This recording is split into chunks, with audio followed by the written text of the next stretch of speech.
Good afternoon, everyone. It's so good to see all these smiling faces on this beautiful days. Even those that don't have their camera on, I know you're smiling behind the camera because this weather is enough to make anybody smile. So again, welcome to this week's OnRamp session. This is week 9 and our 8th and final workshop. Amazing. Been an amazing journey together these last 9 weeks.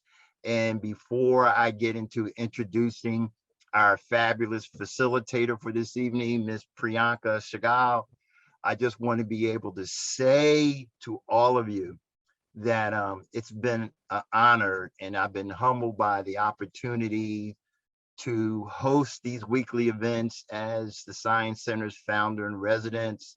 And it's been a journey for me to have the experience to be able to convene, such dynamic facilitators and thought leaders to come together with you to hear about your journey and offer suggestions and insights on how to build, how to scale, and how to sustain.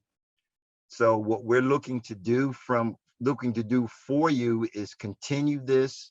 And Angela will be sharing some further details with you. But with this on-ramp experience as being a part of the first cohort, you have been able to give us some amazing insights about things to consider as we look, listen, and learn about how to leverage what's best for the regions, how to support and really grow our startup community and turn them into sustainable and viable business. We thank you for participating in this program. And it's important for you to understand that in this journey through this destination that you're taking on by being an entrepreneur and founder of your own venture, it does take time, but the reality is there's support all around you, support that not only exists within your cohort members, which I hope and I encourage you to connect with on and offline, but also to reach out to the Science Center, reach out to Angela and myself. We're here. Just because this session will be wrapping up doesn't mean that the work that we're committed to will ever stop. So with that said, again, I'm humbled by it all that you came weekly. This has been a phenomenal group to facilitate. And the next session is going to be starting up when, Angela? The next cohort starts on July 22nd, and we're actually putting applications out next week. So stay tuned if you want to do it again. And just an FYI, we're going to have a new founder in residence, and it's Tanya Morris from Mom Your Business.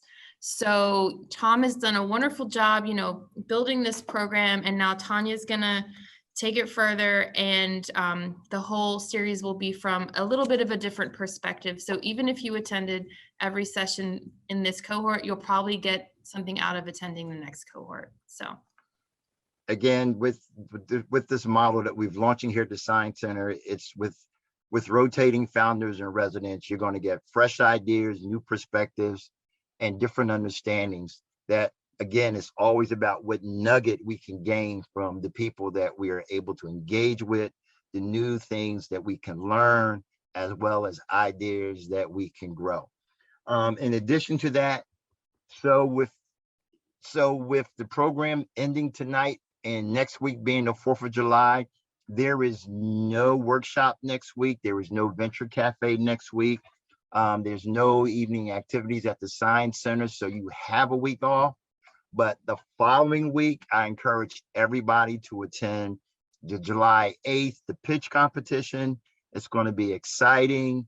And we want to thank all the companies that applied, and congratulations to the 10 companies that made it through round 1 and to round 2. And those 10 companies out of this cohort are FUD, Gibson Creations, Jerome Gregory, Hike and Heel, Kitty Credit, Lemon Juice, Measure, Mission Athletics, Pop Check, Stimina Squad, System Sculpture, Vismo, X-Bound, and Your Care Collective. Again, congratulations to those 10 companies that made it to round 2. And the pitch competition itself will be on July 8th. And again, we will have 3 prize winners that night. Cash awards totaling $9,000, as well as membership in the pack and a dedicated mentor, angel mentor for you for a year. So we're excited about the support that we're going to be able to offer those winners. And those are the things we're looking to do to enhance the startup community here in this region. Also too, you'll be receiving a survey from us, and we're encouraging everybody to please complete the survey. Be transparent. Let us know how you honestly felt about the experience we offered you over the last 9 weeks. That information is going to be helpful as we look to make improvements in the program. Also, too, we have a poll question for tonight. Angela, with the poll question. Yes, and don't forget, Startup Roundtable is immediately following, and you are encouraged to attend. Tonight's poll question is: which stage is your startup currently at? Idea, concept, MVP beta, early revenue, growing revenues, market expansion, sustainability. Please answer those questions for tonight's poll. This is part of our data collection that we use to provide back to the funders of this program so that we can keep initiatives like this going in the Philadelphia area. So I want to thank everybody for completing the poll. And at this time, it's my pleasure to introduce you to a dynamic entrepreneur, startup person, her own self, who's worked on multiple startups, who has become a well-respected expert in showing people how to pitch successfully for funding. She has done it. If you know about pitching, you know the only way you get good at it is by doing it all the time. And so she has done it a lot, and now she's teaching others how to do it. And it's my honor to have us tonight, have Priyanka be our facilitator for tonight's workshop on getting your pitch deck ready for funding. Priyanka? Thanks, Thom, and hi, everyone. And I'm really honored to be here. Thank you for making this happen. And I'm getting this poll pop up on my window, but I'm really, really happy to be here to be of any help to the founder community.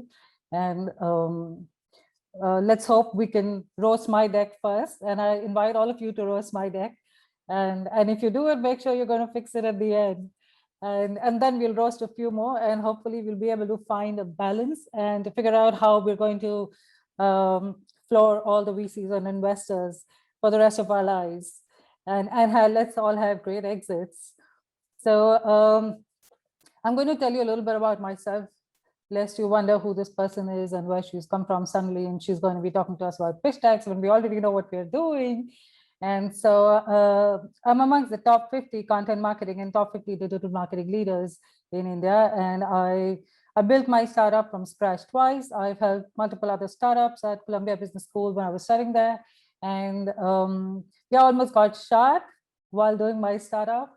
And so here I am now. There's a lot of customer discovery that went into it. I'm a media professional turned entrepreneur. And of course, there are a lot of issues that are close to my heart, but the one thing that really was close to my heart was the observation of human behavior in the world of online dating, and a way to figure how we could find a solution for the world and not just for one geography, and to figure how we can help them form meaningful relationships and have meaningful dates. So we came up with Sparkles Dating. I met with over 750 users myself, and used a lot of research and insight from those meetings to build Sparkles, and of course did a pivot with the customer feedback, as is the norm for every startup. And I'm sure all of you, after talking to your customers, have done that too and continue to do that.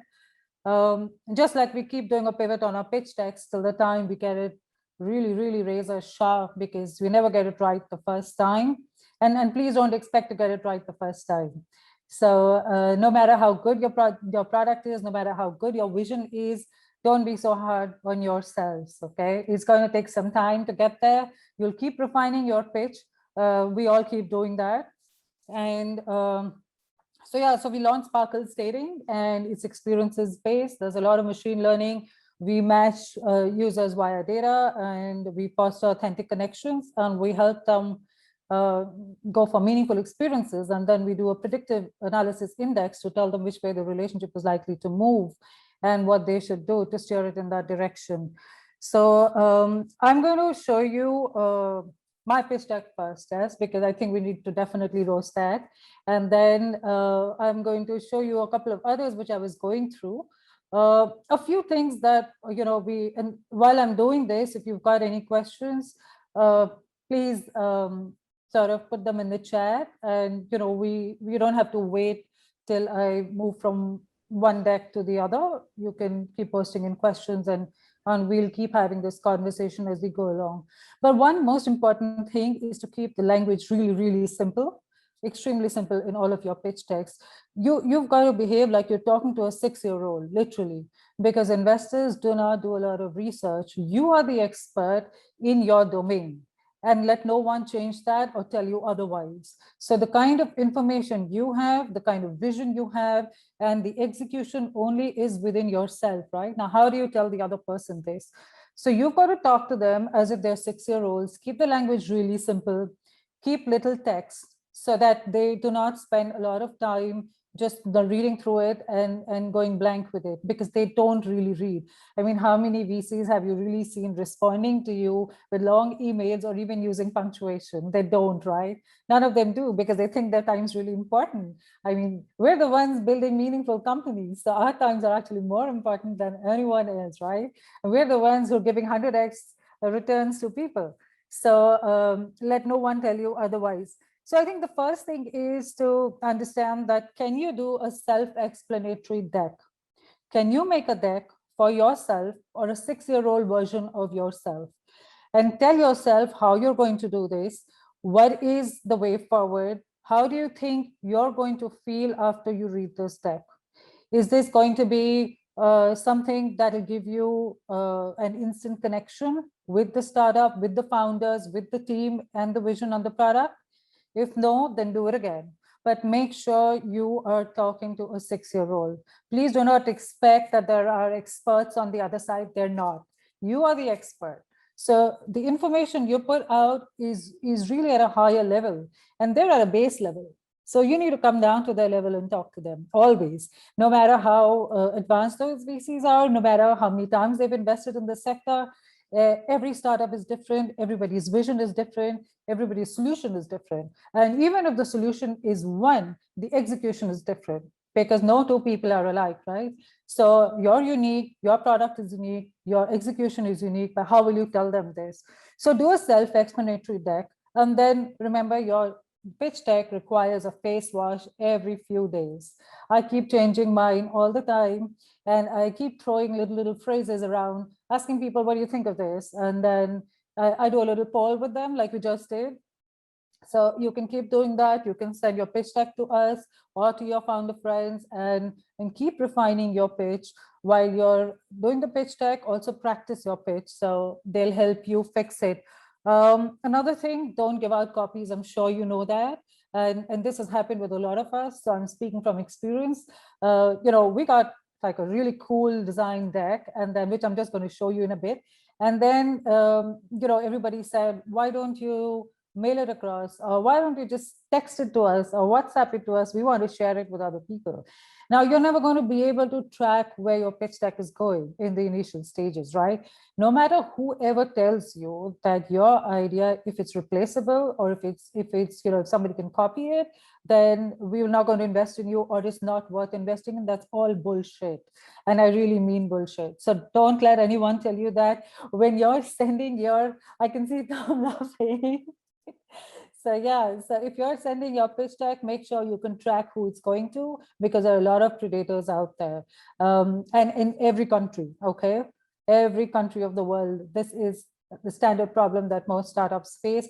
They can't begin to tell you enough how you should protect your pitch decks. No, I'm not asking you to be territorial, but what I'm really saying is that there are times when you will not anticipate a lot of delays in the project or in the product or in shipping out new features, while someone else might get to it. So even if it's your novel idea, you might want to patent it, but because you've discussed it with someone, it's gone to competition, someone else can do it, and that's it. So nobody anticipates a lot of business delays, right? So for instance, I flew in the middle of the pandemic to launch my startup. But we were going to launch in Jan, and then we got delayed till March. But a lot of our secrets were out because we were so interested in talking about the secret sauce. So, but of course, people can't execute it the way you can, but make sure that you can track your decks. And another thing is that so that you can obviously track its distribution. While you're talking about the team and who you are, you do not have to be an expert because you're already doing too many things, right? You're raising funding, you're the CEO, CFO, CPO, and sometimes even the CTO. I mean, of course, you may have separate people doing this, but you are the one person who's leading your startup, and therefore you're on the top of all of these things. So when you're talking to an investor who, and you've not done something before, not something similar, then you've got to highlight your best features. Why are you the right person? What makes you different from the others who may have been doing it repeatedly? And what makes them so sure that they should invest in you? What are the skill strengths you bring to this from your previous life, your past life, any of the features that equip you to be the best person to run this business? Okay, that's the most important thing. So consider this like a job interview. It literally is. I know we don't like jobs at this point, but this is what it is. So your best features, sell yourself, because we're constantly selling. That's the one thing that we're always doing, right? And I literally mean sell yourself. Okay, so so that's important. And yeah, please remember, lazy people, and keep practicing your pitch. You want any help, you can reach out to us at any point in time. Most important thing again is to focus on the problem. Is really important, because if you don't focus on the problem, then in the initial stages, it's very, very tough to explain to somebody. I'm just trying to share the screen. It's very, very tough to explain to someone if you do not focus on the problem as to how your solution is going to be. So please feel free to roast this deck. Okay, we got this really well designed, and then it became super heavy. So everybody started saying, do not, please just send it to us as a PDF, and just send it to us an email and everything. Okay, so you don't have to follow this sequence, all right? But what your pitch deck must have is your cover slide should hit hard. This does not hit hard, okay? So your first slide should, if anybody tells you your first slide should be humorous and it should have a tone of humor, please discard that. No, your pitch deck does not need to be funny. I remember one of the, I don't want to take names, but one of the global pipeline managers at a famous accelerator said, this is how your pitch deck should be. And yeah, it should start with humor, make me laugh. And I'm like, really? Okay, let me try that. And then I tried that. And guess what? It made no inroads with any investor. So please do not start with any humor, but what you need to do is that the cover slide should hit hard, right? You're trying to strike an emotional chord with an investor, and that'll always work if you hit them hard with the first slide. It can be anything which will tug at their heartstrings, strike an emotional chord, make them think, okay, this one or one sentence or two sentences or even three, they're making so much sense. I am riveted. I am going to move on to the next slides and definitely going to spend time in seeing what this is. Can you all see the first slide? It says reimagining. Okay, great. So this is all wrong. Okay, don't do something like this. Do not put your mission right in front. No mission, no vision. This should not be your first slide at all. The first slide should basically just assign a sad or an emotional angle, not sad, but an emotional angle highlighting the problem. So for instance, I was talking to this founder who was giving a financial solution for IVFs. And while the whole solution was great, the problem was how she sort of framed it. She said, people do not have the financing to do IVF, and that really bothers them. Now, if If I were to ask you how you would phrase it, would you want to put that out in the chat and let me see? Or if you'd want to raise your hand and tell me, how would you phrase that? Anyone? Okay, so does anyone want to say how they would phrase that? Yeah. Can you hear me? Yes, yes. Okay. So we help millions of people globally find meaningful relationships through shared experiences. And we have them reimagine the way the world relates to achieve social fitness.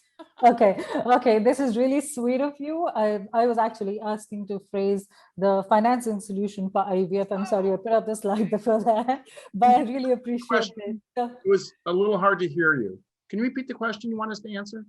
Yeah, sure. Thank you. Can you see this? I can see it, but I wasn't sure when you asked the question what you were asking us to react to. Yeah. Okay, so I'm going to go back to the IVF thing because I wanted you guys to phrase that and not look at this deck for a second. Basically, this was a financing solution for IVF, for people who'd want to go in for IVF, the procedure to have babies. And so this lady comes up and she says, you know, people do not have the money to go into IVF, right? Now that is a problem. So her solution is that she's going to help them, right, with a financial solution. But that's not an emotional problem to have. What is the emotional problem to have? The emotional problem is that people who cannot do IVF cannot have a baby. And that is sad, right? That's really, really sad because that changes everything in the family. It changes family dynamics. There's so much stress if you can't have a baby. So we helped to change that. And then, so we said that families who cannot have IVF means that you cannot have a baby, and that is sad. And therefore, let us empower them with financial solutions. Now, that first sentence is something that will hit everyone really hard, people of all ages, right? So that's how we need to rephrase our problems and how we are going to address the solution and how we're going to start with the first slide. Now, this is the first slide that we did. Priyanka, this is Thom. Do you have that presentation you're just describing for this group to review, or that was just a verbal example you were giving? Oh, I don't have the IVF one, but I do have a few others. Okay, and I fine. do have mine. Okay. Yeah. Okay. So I'm going to quickly run through the one that I was doing. So yeah. Okay. Just take a look at this, and there's a lot of information. We try to stylize it, and then here is what we try to talk about in terms of problems. Okay. So these are typically user-identified problems, people of all ages, and what they go through. And then this is a collective problem. I'm going to go through this really fast, but I would just like you to see while I'm just talking about this. These are a couple of problems that we were trying to address, but the problem here is that I don't know how to make it go through the speakers. Okay, what is the problem here? The problem here is someone trying to say something? Okay, so when we were trying to talk about dating world problems, this was very personalized, right? These are real people. And then we talked about this, and then we talked about this, because in the beginning, we were highlighting a lot of problems. What were the problems and what was the solution? What was our solution to it? How did we do this? What were the research, the testing, the customer discovery? What were the prototype results? Does this give us enough proof to start building? What did we do then? What is our solution, etc., etc. Now, this is very confusing for anyone. This is a lot of information, even though it is a very well-styled deck.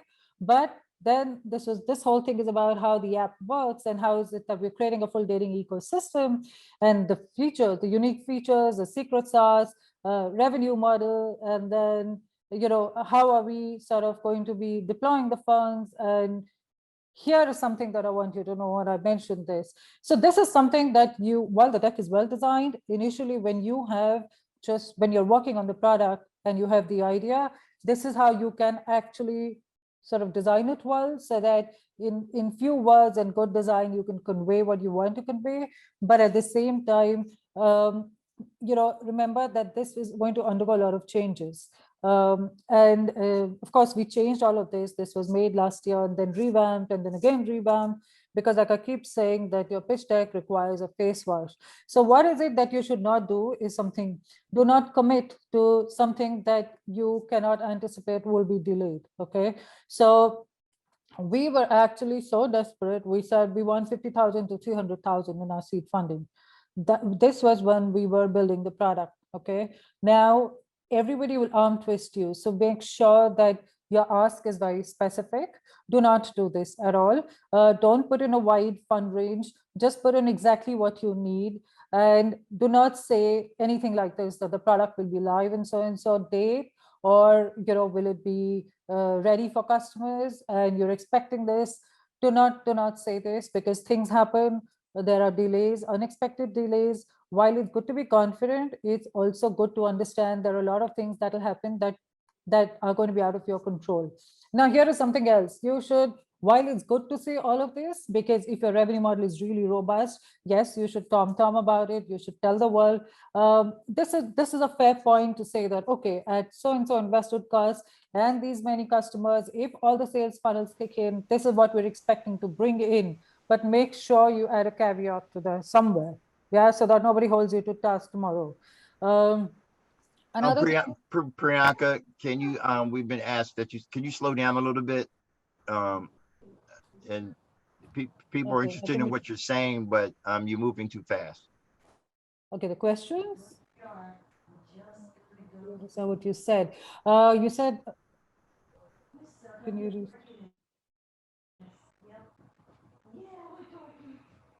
Okay, I'm looking at the, Thom, what are you saying? Yeah, someone asked, could you slow down? Okay, I'm so sorry. Okay.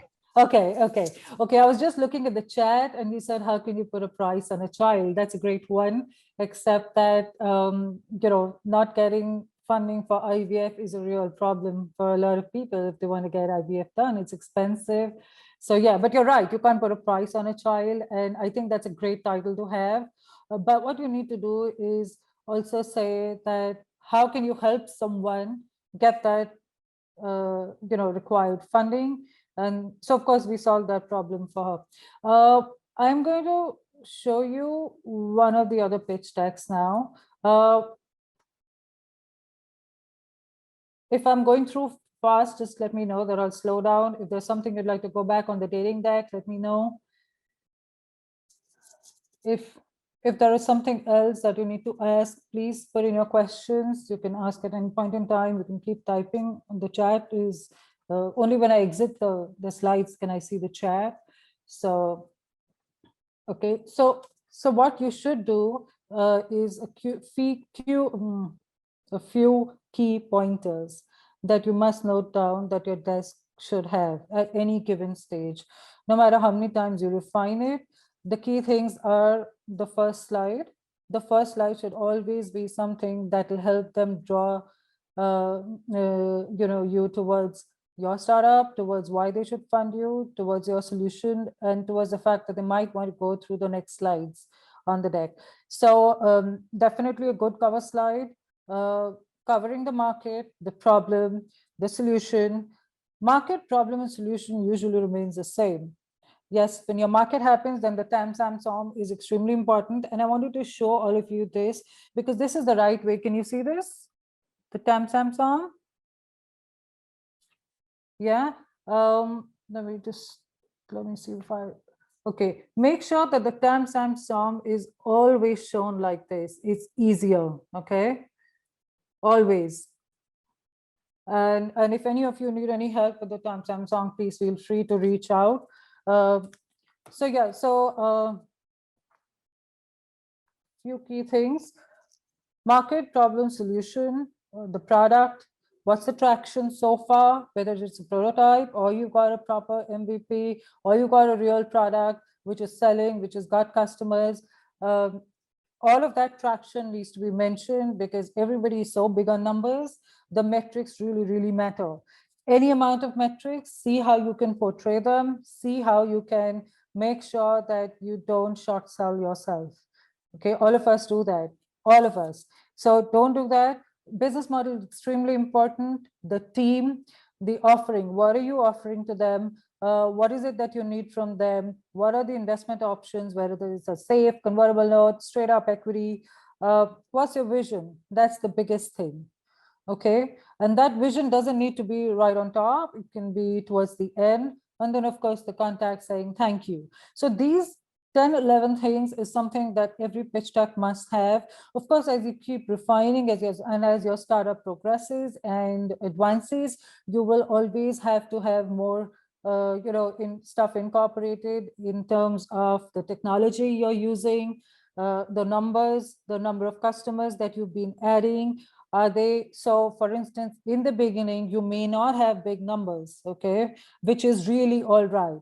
But then if you, instead of saying we've got 200 people using our product, you can say we've got 50% growth month on month or week on week. So find intelligent ways to portray those metrics. That's extremely important because that also shows that you're growing consistently, and that is what matters.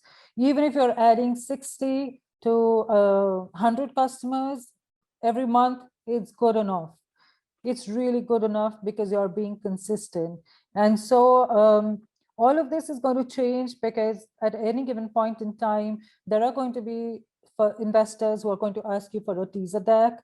And so that is going to be just enough to draw them to you for a pitch, because then you have to sell, you have to talk to them, whether it's face-to-face or virtually. And then you will also have people who say, yeah, okay, after the first pitch, I want some more details. So I want your business plan. Your business plan should never go into your teaser deck. Please remember this, never ever. So your business plan only goes in after the conversations have gotten a little more serious and people are showing interest, because you're not going to give away your business plan randomly to people. Those are important numbers in there. You know how you're going to achieve them. So keep that with you until and unless somebody is really, really serious about it. Of course, when you say you're looking for X amount of money, you can broadly tell them the fund deployment is going to be for technology, for critical hiring, product enhancement, or marketing, or customer acquisition. Okay, but you do not have to give them a cost breakup until and unless somebody has really asked you for it. And you do that only when they're absolutely serious. So at stage 2, 3 of the conversation, do not send it in your teaser deck. So that's one thing. The other thing is that the problem should be defined in 2 ways. One is emotionally and the next is financially. Okay, so for instance, when we spoke about IVF and we said so many people can't do it because they don't have access to finances, then if they had access to finances, how many people would be doing it? And therefore, how does it benefit the startup? And how are they going to make money out of it? So those are the numbers. I'm just giving you examples, and then I'm going to go through this deck, and then we'll talk about the numbers on these as well. Yeah, so also if you have any confusion about the TAM, SAM, SOM, I'm going to explain it once. TAM is basically your total available market. Okay, suppose you're setting up a restaurant chain. That means it's worldwide or countrywide assessment of the businesses that run restaurant chains, fast food restaurant chains around the country. That's your total available market for you. But to be realistic, that is not going to be something you're going to achieve in stage 1 of your startup. But the TAM needs to be there because that's your upside potential that you're showing to an investor. What is your SAM? It's your serviceable available market, which means the fast food restaurants in that particular city or 2 cities around you, those are your serviceable markets and available markets. You know, what are the food habits of people, revenues those restaurants are generating, and a lot of user demographics, right? So that is going to be your SAM. What is going to be your SOM is your obtainable market, serviceable obtainable market, which is very realistic. If you achieve your SOM, then the investor is more likely to come running to you with checks instead of you running to them.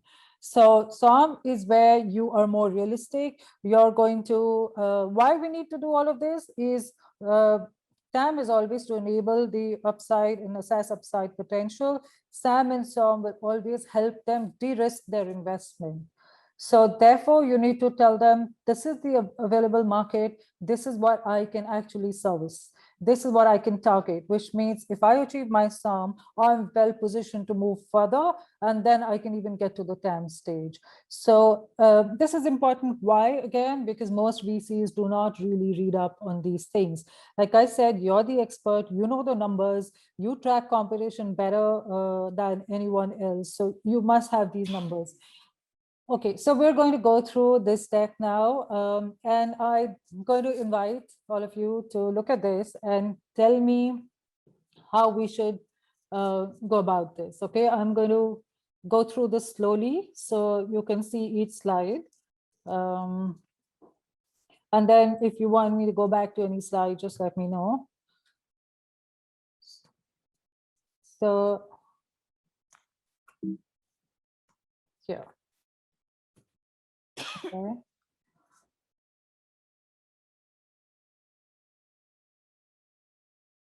Yeah. Can you see it? Thumbs up if you can. Okay, great. All right. So in the first 3 slides, what does this tell you?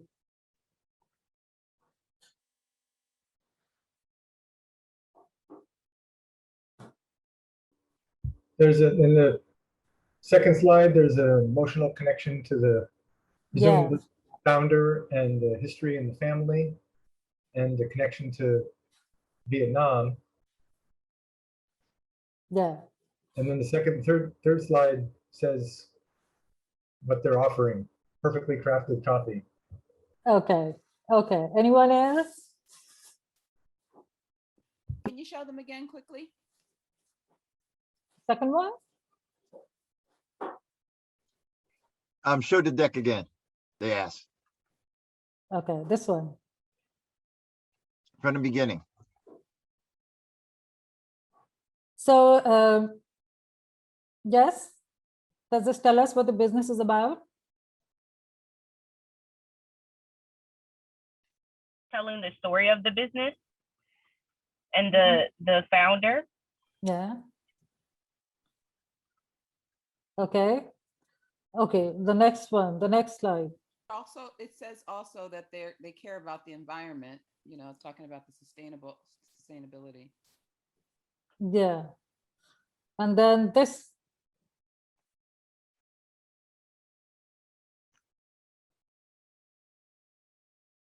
Look at this number. Wow. Credibility. I'm saying, look at this number. Over 2,000 stores. And what somebody says is that demonstrates credibility. Yeah. Also, total available market. It's Or yeah, or they're already there in 2,000 stores. So again, we're all deliberating what this is, right? It doesn't say whether they're already there in 2,000 stores or they aim to get there. And if they're in these 2,000 stores, what are their revenues worth? We don't know. Yeah, it's a little bit confusing. And then look at this. I'm assuming that this is a pitch deck that this person is talking over. They're not going to send this to someone as an overview. Yeah, yeah. They're going to be talking with this. Exactly. Yeah, okay. Yeah.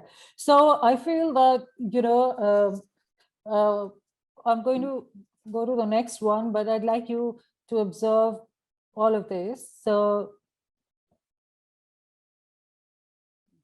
yeah, we're on slide 9. And I'm going to take you back to the beginning. Now, this should have been what?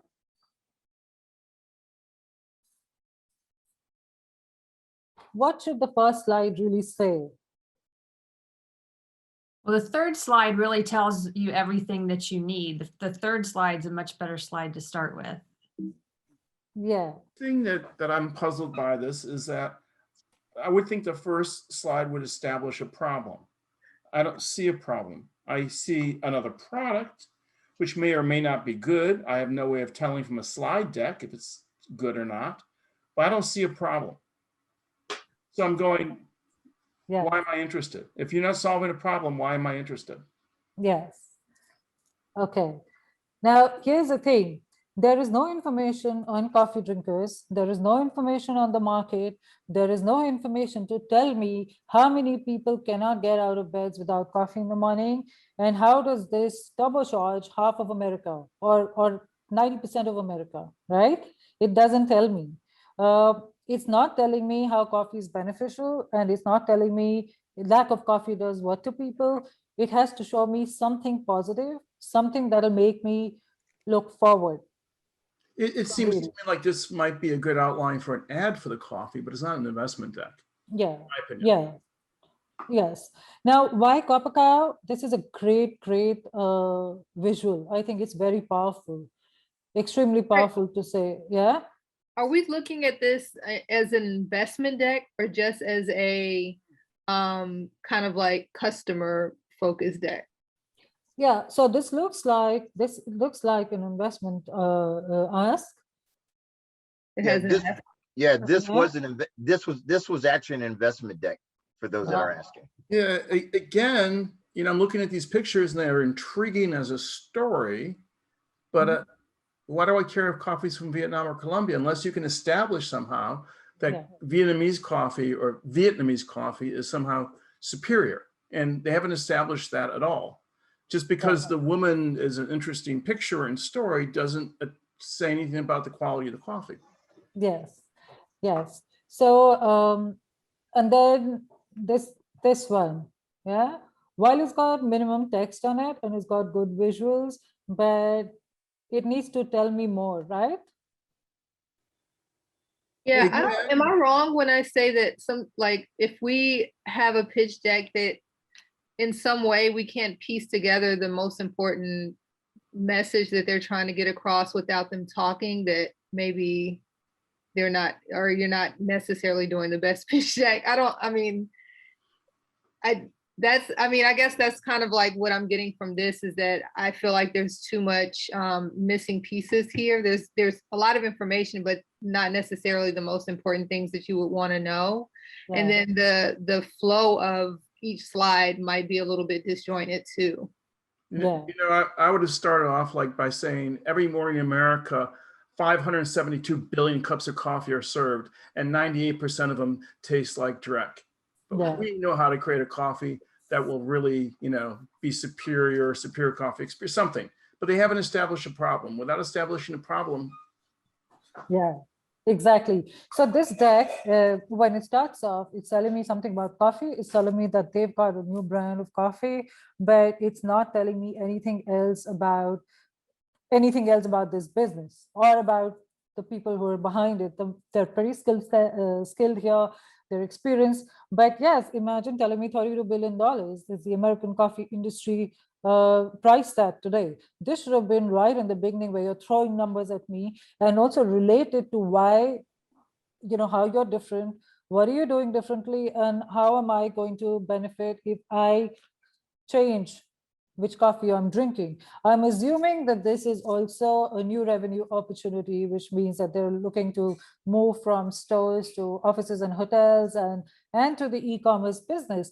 But it is not telling me why their coffee has been popular, what is the problem they're solving, why have they introduced, if this is a new version or a new brand, or if it's a new flavor. I don't know anything right now from this. Yeah. I cannot understand that. I'm not sure if any of you can, but this is not clear to me.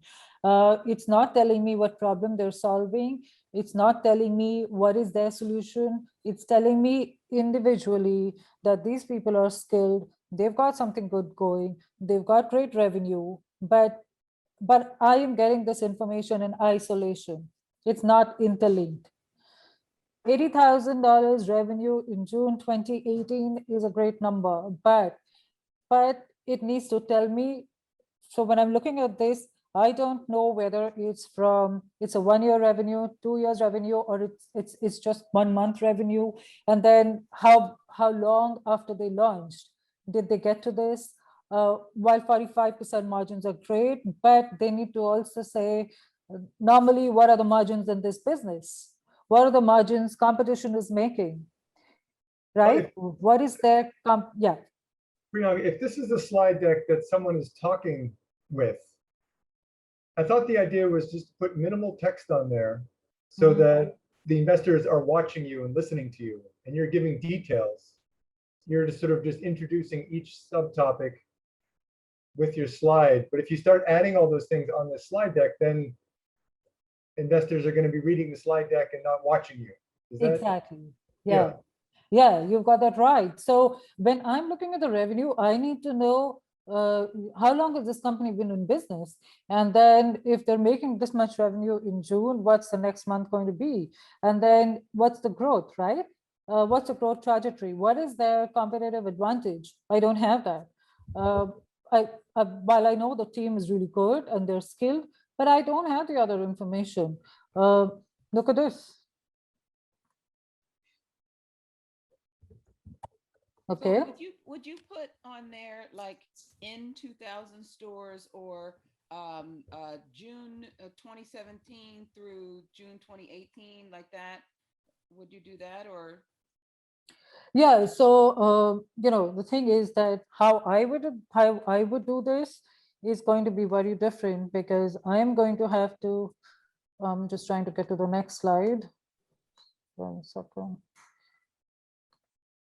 If I were to do this, I would start off with something about the coffee business in terms of, how coffee is absolutely essential for a lot of people by habit. What it does to them, it helps them start a great day. And, how is it that it's going to benefit them if I am going to bring in a new brand of coffee? If I'm in existence, how many people are actually using my brand? How many people are consuming this dark roast new version? Which stores I've been in? What is my revenue from those stores? What's my customer feedback? Where are the testimonials on this? And then if I want to get into e-commerce, which platforms am I going to list myself? E-commerce is a completely different business, and there are going to be different licenses required. There's probably, they'll have to look at how they're going to sell, ship. While they've mentioned their supply chain experts, there is no way to tell me how they're equipped to get to that stage of e-commerce or getting into hotels and offices. How are they going to maintain their supply chains? What is the feedback? So this is pretty much incoherent. While the brand may be really good, while they've made a lot of money, but I think this pitch deck can be changed completely, altered to something that'll be a lot more attractive to investors, right? Tell me about who you are, how you started, how did you get here? What's the story? I want to know the backstory, because that tells me how founders are determined and how they've overcome odds to get to this stage. How have they managed to drive the business to this level? $80,000 in June 2018 is a great number, right? I want to know that story. And then I want to know that you beat the odds and you've come here. Tell me how you're going to beat the next odds that are coming your way, and how are you going to continue to stay profitable and give me 45% margins while you're scaling up. That information is not there on this deck, right? And then what do you need this money for? Where is it going to go? If you've asked for whatever amount of money, then how are you going to deploy it? Everybody wants to know what's going to be done with their money, whether it's patenting, whether you're already patent pending, or whether you're going to hire critical resources, and how long your runway is going to be. So if you're asking for 100,000 or 200,000 or even 500,000 or $1 million, you need to tell them this money is going to last me X amount of time if I am going to be frugal. Yes, and then I will have to raise again, or my business will be funding itself. all this information is extremely important for an investor to know.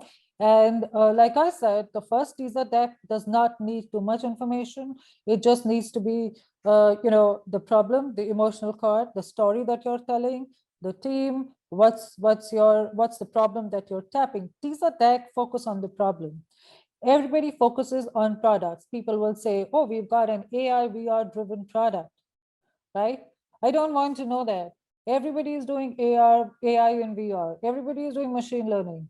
Don't tell me that. I want to know what is the problem that you are going to solve so efficiently with your advanced deep tech. I want to know if there is a problem, what's the market that's facing the problem, how serious is it, and how much damage is it doing, and what is your solution, and then your product. If you're still working on the product, then there is no need to give away the secret sauce, but yes, you can talk about your product and how it's going to solve the problem. But make sure that the teaser deck does not have too many details. The next deck is where, after your first conversation, they're going to ask you for more details. You will refine it further. Then you will talk about more numbers. Numbers is key. And then when you launch, you're going to keep redoing your pitch decks to say, okay, we've reached these many customers. The next month, we're going to grow to this much. This is pre-revenue. Post-revenue, your deck is going to change again. So it keeps changing. You're going to keep thinking new languages. You're going to keep thinking new words. You're going to keep refining it. And you're going to keep thinking, how do I make sure that even a 6-year-old reading this understands what this is? In as little text as possible, less design heavy, very simple, not very fancy, because balancing that is going to get tough. So if you look at the first pitch deck that I showed you with Sparkle Stating, it was very heavy on design. And then it got tough because when we applied online to accelerators, everybody has a limited file upload, right? We couldn't upload it. So we had to keep changing that. So while you're doing your pitch decks, make sure that they're not very heavy, not as very heavy on the design front, and also important that you can upload it on various websites, because all of us are uploading our decks all the time. So I think how this could have been done is, this is great numbers, great margins, but it doesn't tell me much. Yeah.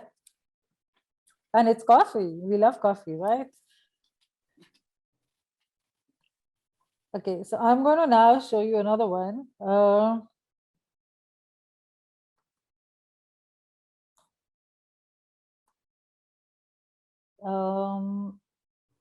Okay, I'm going to take a few questions.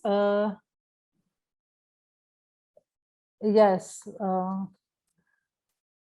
going to read the question saying, if I understood right, the previous deck you showed was not what you'd like us to follow. Seemed like a pretty large amount of text. Yes, don't. Do not follow any of the decks that I've showed you here. Okay, I've shown you these decks so that you know this is not to do. This is not a to do. Okay. I explained Tam Som, but if any of you would like to speak about that in more details, please feel free to reach out.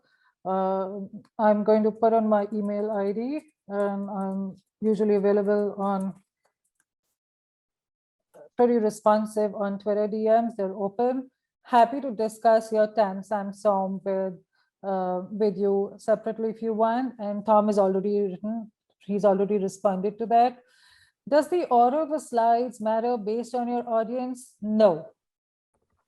The order of the slides does not matter. What matters is you tell your story the way you want to, okay?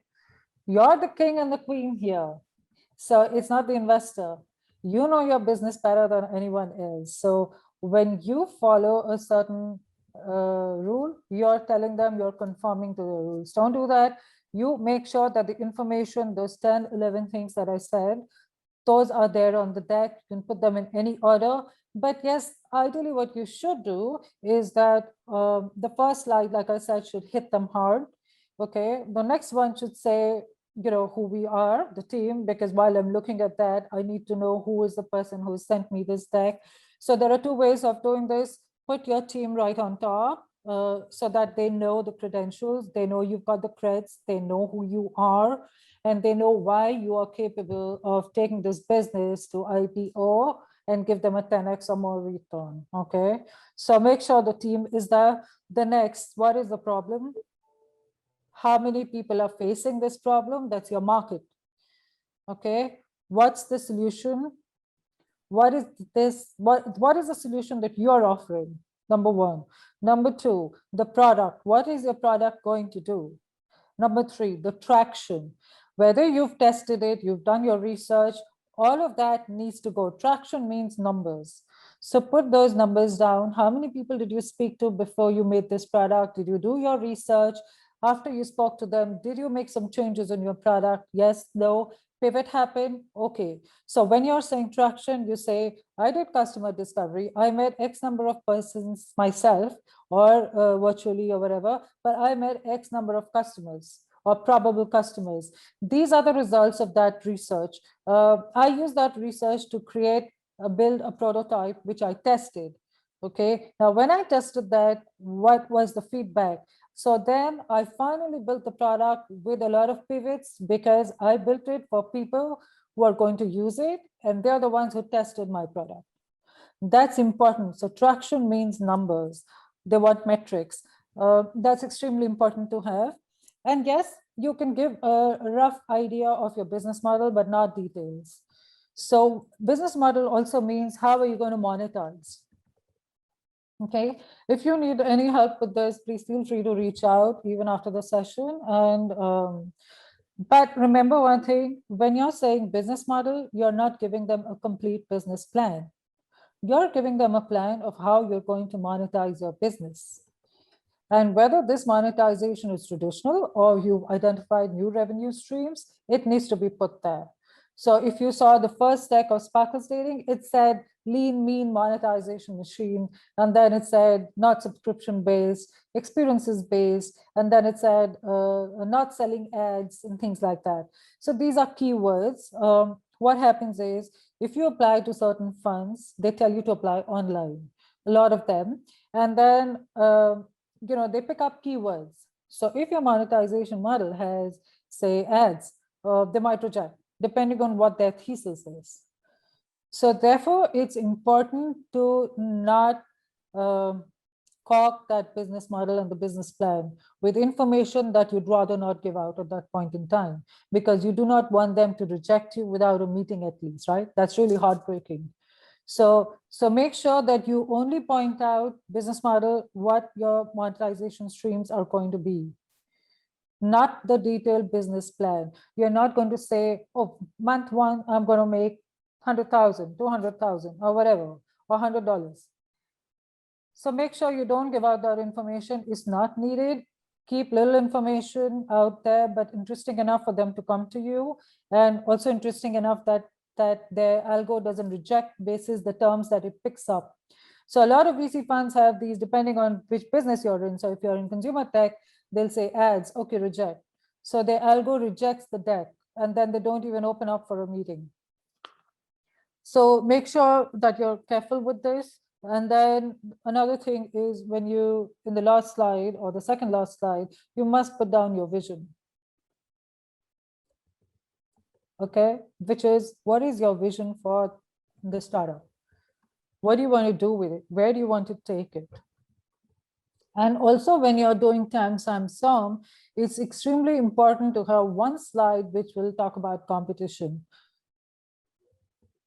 Yes.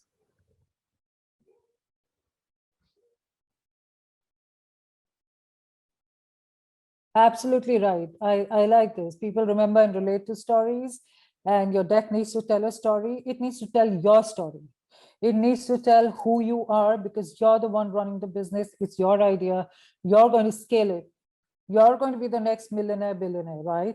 So it's your story, how you started it. Please do not be embarrassed and ashamed. For the longest time, I would cringe at telling somebody that, yes, I went on over 250 dates with people of different nationalities to understand what the problems were. And I met them 2-3 times. And sometimes I changed my orientation to understand and to make sure that they were vulnerable enough to share their deepest secrets with me so that I could find a solution for them, right? Now, I would really cringe while talking to people, but that's the story. That's my story, and it needs to be told. So every startup founder has a story, and you have to make sure that you tell that story, whether you say it on your pitch deck, whether you say it via video, or you want to talk to them and tell them, that's entirely up to you. But make sure that your pitch deck is a reflection of you, because that is what makes it unique. Yeah, and I know all our lives we've been told and we've been conditioned not to put ourselves first, but this is the time to put ourselves first. As startup founders, you do you, okay? So your stories first, how, they need to see how determined are you to make sure this is going to work. So you have to tell them if you face a rough patch, and be honest. There is no other way around this. You have to be honest. I had a betrayal. I was going to launch 2 years ago, but I had a huge betrayal. So I went back and started building from scratch, which is all right. I initially didn't say it because I was like, they're going to be like, hey, okay, she had a betrayal. Maybe she can't run a company. So these are questions that, that come into our minds, but please don't do this. So tell them whatever happened, it pushed you back. It's really all right, because everybody wants to see a warrior. Everyone wants to see a fighter. They want to see, okay, you've been through a lot of odds, but you've overcome those and you're moving forward. The key is to keep moving forward. And that should reflect in your pitch deck at every stage, each and every stage. So yeah, story is, she's on version 2. Wow, hats off to you. So yes, so we all keep changing, different versions. 2 different versions, switch to different versions, but make sure the 10, 11 things I told you are there on your deck. And please make sure that you're talking in very simple language for them to understand. Nobody likes jargon, because people here, you are a startup who's trying to solve a problem. You're trying to simplify and bring a solution. So your pitch deck needs to be simple too. It needs to be able to convey what you are doing, who you are, and what you bring to the table, what your startup is going to do, and how it's going to convert my money to millions.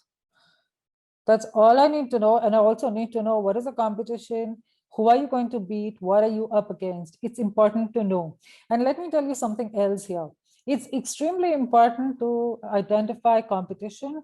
And it's extremely important to say it's a good thing. So when Bumble went to IPO, I was like, wow, this is great. There is a woman founder who's at a dating app, and she's heard a great story to her, and how she started farming Bumble, and how she initiated her separation from Tinder and moved to launching this. And now she's at IPO. That's a great story, right? Because all the investors were like, oh, another dating app. But we're creating a dating ecosystem, which is a full experiences marketplace and kickstarting the dating economy. So this was something that I needed to highlight on my deck. And it was really nice because people started looking up to it differently. So if you've got competition, which has recently gone to IPO, or which has raised funding, or which is doing well, please highlight it. It's really good. It's good for you because your solution is different, but it's also a reinstatement of faith in the sector. So there is no need to hide competition. There is no need to say that, oh, we don't have competition, because everybody does, right? And then even if you don't have anybody who's making a similar product, it's really all right to choose a broader category and say, look, they're doing this, something similar, but not exactly the same solution, but this is where they're at. So we're looking to beat them. And therefore, here we are looking for this X amount of funding. And our approach is this, but they've done this. So you know how we are 10 times better. So all this does not go into the deck, but all this goes into the conversation.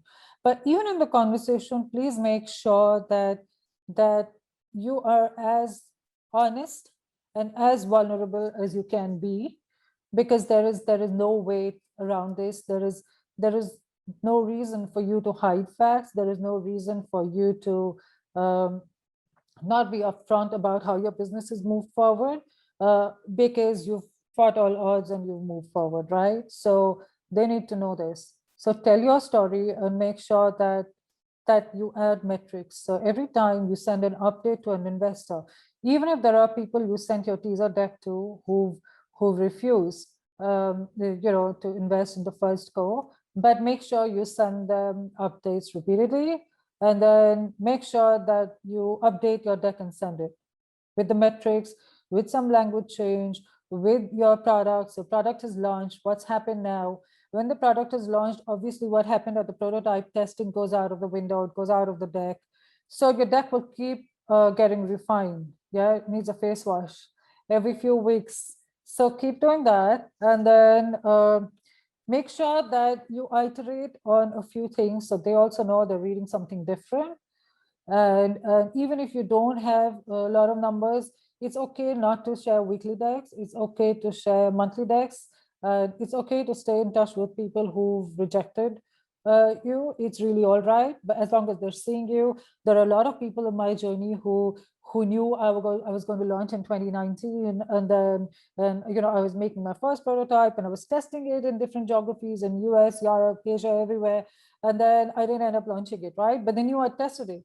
So they knew I was working on it. So when they now talk to me, they say, "Oh, we're so proud that you've not given up and you've launched this."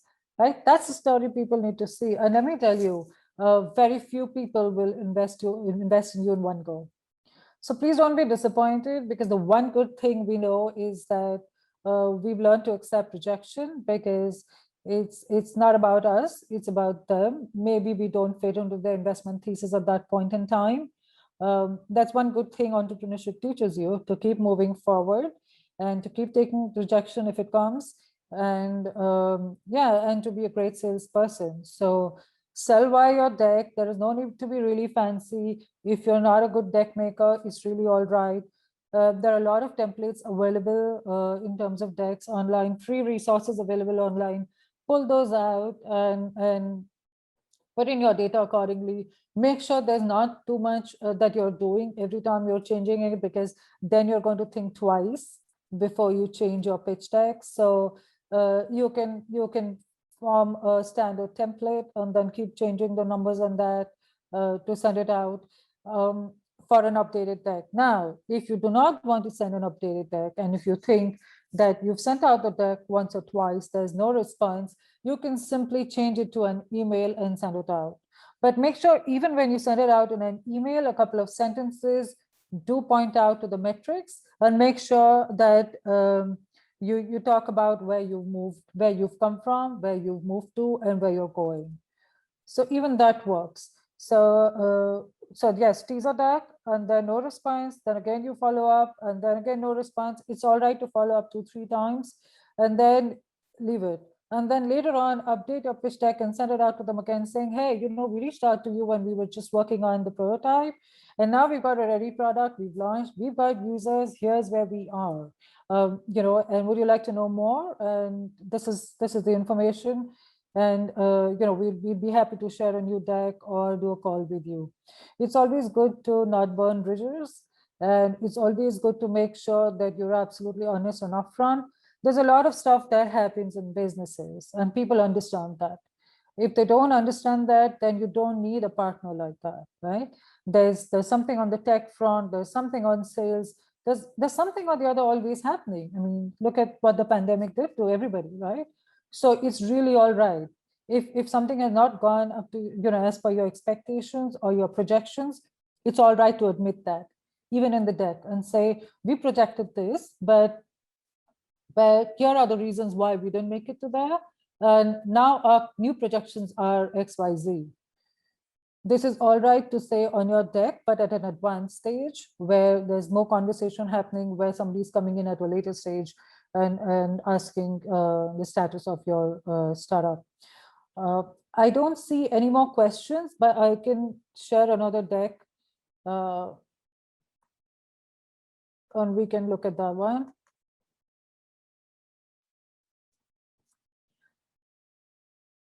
Thom, let me know when you want me to wrap up. Actually, Priyanka, it's 5:45, so you have about 10 minutes. Okay. Okay. So then maybe we should not do this deck. No, then why don't you go ahead and start with the deck? Go ahead, and maybe you may have some questions around that. Okay. Okay. So.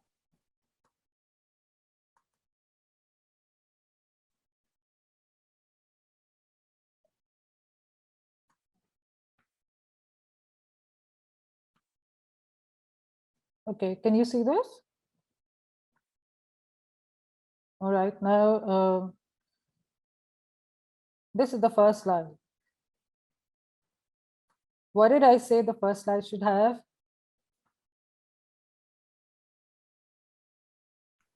Some emotion. Connection. Yes.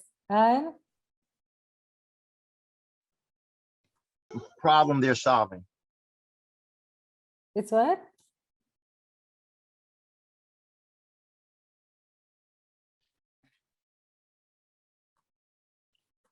Sorry, I didn't hear that. Market I said, problem and solution. Problem they are solving.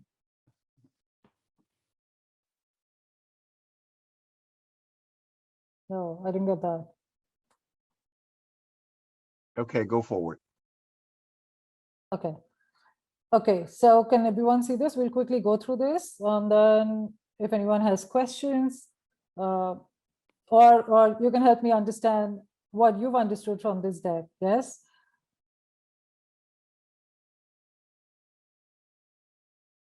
Okay.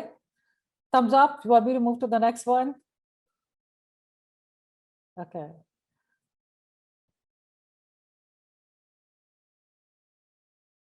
Look at this one very carefully. Yeah. Okay.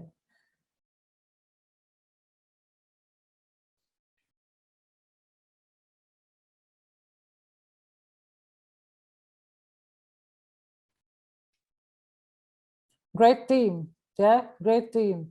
This is how, I mean, they've got all the requisites. They've got Stanford, they've got USC, they've got Cisco, Microsoft, everything possible. Yeah. I mean, you know, at the bottom, if you've got Facebook, Amazon, Google, then it really, really works. But doesn't mean that a startup will always scale with those kind of people, right? Anyone can scale, but they've got the good, they've highlighted their positives here, is what I'm trying to say.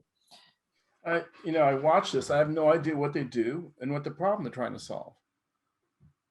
Which one? This one? Yeah, when you start at the beginning, go back to the first slide. Yeah.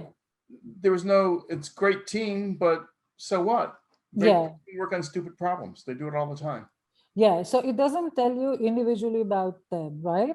And well, then the problem is from the beginning, they never said what is the problem. Yes, yes. Can you go? Priyanka, what Dave is talking about from the very first slide, he really, what is it that they are solving is what he's saying. Yeah, yeah.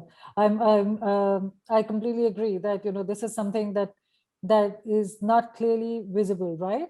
Yeah. In the beginning. I mean, yes. it's funny sitting through a year of pitches. I've come to the conclusion I've seen there's several. There is a pitch that I have no idea what they're talking about. Happens quite a bit. Mm-hmm. There's what I call the $25,000 solution to the 25-cent problem, which I see a lot of. Like a friend of mine, it doesn't matter. So a solution that doesn't really solve a problem. Yes. And I see an interesting problem, an interesting solution, but I go, I don't think you can do it. I think it's over your head. And then you see one where you got a good problem, you got a good solution, and you got a team that can execute. And then you go, okay, that might be worth looking at. Yes, yes, absolutely. When they say helping physicians improve patient outcomes, now this is something a normal human being will find tough to understand, right? It's how are they improving patient outcomes? What exactly What do they mean by that? That's such a broad thing. Yeah. It's got to be more specific. If you're doing a business, you got to be solving a specific problem. Yes. Exactly. Yes, absolutely. And you know what? You can get away with this if you're doing a late night TV ad, but I don't think you can get away with it here. Yeah. So for instance, this could have been, it could have actually touched my heart in a different way if they would have said, what they're actually solving for. Or what is it? Is this something the patients are suffering from? How do we help them? How do we improve this? There's nothing that is mentioned here. You could So do something, for example, using data in an innovative way to improve patient outcomes. And you go, yes, oh, what's that? yes, Or, yes, you know, but here just absolutely. improving patient outcomes, it becomes a late night TV ad. Yes, absolutely. So this is one, healthcare is one business where data is so easily available. And so every time you quote something, make sure that a source is attributed to on your pitch deck. So if you say X number of patients suffer, or there are X number of patients who suffer from this disease, then make sure that is backed up with which is backed up on, with Statista or any other research that you would want to, but make sure that you attribute the source to it. It's important. A lot of times what startups do is they pull out random numbers. So it's important to know how to read those stats and to interpret that data. And then anyone, if you need help with that, just ask your friends, or if you need help with that, you can reach out to me. But there are different ways to interpret that data and put it out there. Put it out there in a manner where it makes sense, but make sure there's no confusion. So it can't be one data pulled out from one place and then, and then you say, oh, 80% people suffered from this. Okay, 20% people suffered from this. So let's just put that all in. Make sure that data is attributed to a source. Make sure it's a credible source in any time you put that into your deck. That's extremely important. This solution should have been, for this deck at least, should have been lesser visuals and more emphasis on what the problem was, which is something that we couldn't understand. And I think the wasted slides on that, they could have made the pitch deck shorter and crisper, and they haven't done that here. So that needs to be done. Healthcare is one of the easiest businesses to interpret in terms of data and make decks for, because health is it's a universal concern. It's always impacting people, and it's quite personal, right? So pitch deck has to be very, very personal. It has to be, I mean, imagine if you've, I've always said that if I found a VC who's had his heart broken on a dating app, it's going to be easier to get him to fund us. So it's always important to personalize, and it's always important to, when you're doing a cold outreach, even with your decks, make sure the email is not mass blast, but it's personalized. And then if there's anyone else who would like to maybe show us their pitch deck quickly, we can go through that. And there's all of us here to help.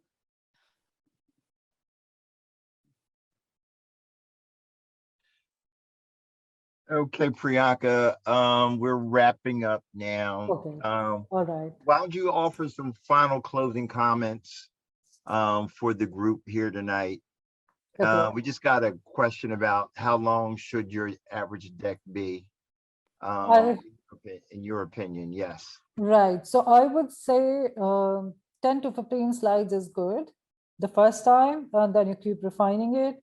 If you go shorter than 10 slides, then you find it tough to cram up all that information. So go up to, if you want to go up to 20, the first time is really all right. And then you keep sort of rejigging it and, keep redoing it. So you can then fit it within 15. 15 is a good number. Make sure it's not very design heavy. Use DocSend, use Google Drive, but sometimes people do ask for PDFs. So, make sure if that happens and it's an emergency situation where somebody's really interested in investing, you can then reduce the number and then convert it to a PDF and then send it out. In the beginning, do not do that. If you're pitching in person, how long time-wise should your pitch be? So a lot of people zone out in the middle of long conversations, right? I'm sure even you wouldn't have liked me blabbering this long. So people tend to zone out all the time. So what I would say when you're doing this, how this should work is make sure it's interactive and conversational. So when you see them zoning out, you make sure you stop and you ask them a question. So it's always easy for me to stop suddenly and say, hey, have you ever been on a dating app? I forgot to ask you this. Do you understand what it is like to go on different dating experiences? No? Okay, let me tell you. Oh, you've been on a dating app. What's your experience been? So it's always important to rope them into a conversation. Ideally, when you're asking for time, make it like a 20-minute pitch. 15 to 20 minutes is good, and then leave 10 minutes for questions. In 20 minutes, you should be able to finish everything. If you can finish it sooner, great. But make sure that when you are talking, you are including them in the conversation so they feel more involved, because they're likely to jump onto their laptops and keep answering emails while they're nodding their heads to you. So yeah, mostly they're going to ask you for a 20-minute pitch, and then they would like to leave 10 minutes for a Q&A. Okay. Wow. Okay. My last first date was in Amazing. Zave. Last first date. Hey, Wow. it was, But I congratulations. wasn't even born then. Yeah. All right. Okay. Well, Priyanka, look, thank you for taking the time out to come and join us this Thursday. Everybody, we want to thank Priyanka for coming through and sharing with us her experiences, not just from only being, a digital marketing guru, but, launching her successful own startups and being able to get out there and build successful pitch decks and raise capital. So as I opened up when I shared everybody, again, this is my last workshop. There won't be an event next week. Come back and join us on July 8th for the pitch competition. It's going to be an exciting and fun event and time.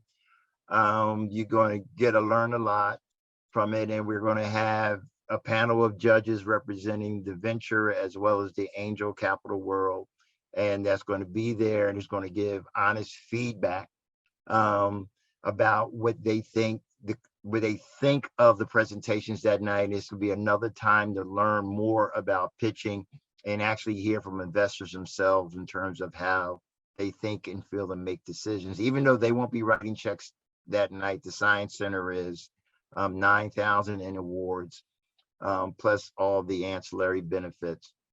It's going to be a good time, and we're looking to kind of spruce it up and make it, much more engaging. So be prepared to have a fun time.